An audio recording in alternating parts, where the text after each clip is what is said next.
So you want to be a leader. Are you up to being a situational leader? In the third of our 10 leadership concepts in our Take Another Step system, an inspirational leadership workshop, leadership is situational. When I think about situational leadership, I often reflect on a situation from my days as a young leader. I was managing a warehouse, and I was excited about the changes that we were making to streamline our organization. I'd gather my whole team together, and I was complimenting them one by one with my voice. And my voice became increasingly louder and louder.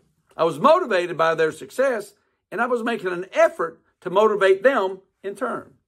After I'd been speaking, parentheses yelling, for a bit, I noticed one of my best workers had slipped behind a rack out of my sight.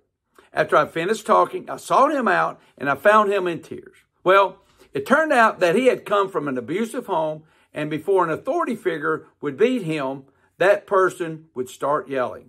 My excitement, my energy equaled yelling.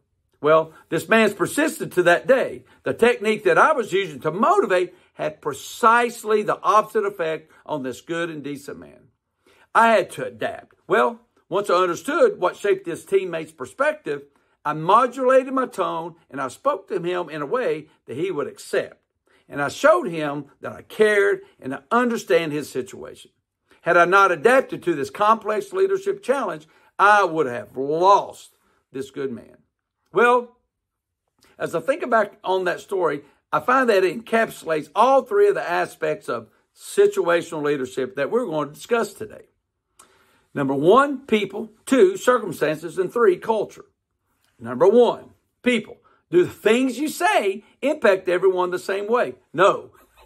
Everybody has different personalities, different family experiences, different education experiences, and we all have different, significant emotional experiences. These directly inform how they view the world around them.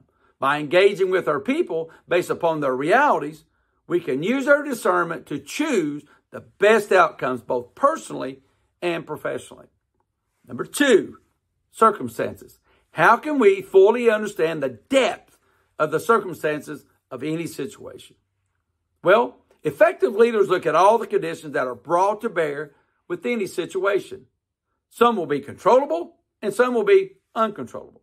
A hard-eyed appraisal, often a look in the mirror of a situation and the circumstances surrounding it, will allow the leader to maximize the controllable and minimize the uncontrollable. Leaders will steer themselves and those around them towards the best outcomes in spite of any difficulties or circumstances. Number three, culture. Leaders must understand what their organization is and what they want it to be. Its values, its ethics, its mission, its character. These are what compromise an organization's culture.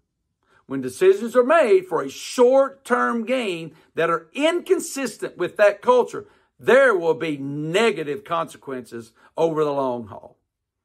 Any such compromises that will undermine the culture will become a part of that culture, whether intended or not. When leaders start to understand they must become whatever is needed based upon the demands and ambiguities of each situation, they will be freed from all biases and energized to find the best solution. Hey, thank you so much for watching Winning Edge videos. Let's go and be a great situational leader. Thank you.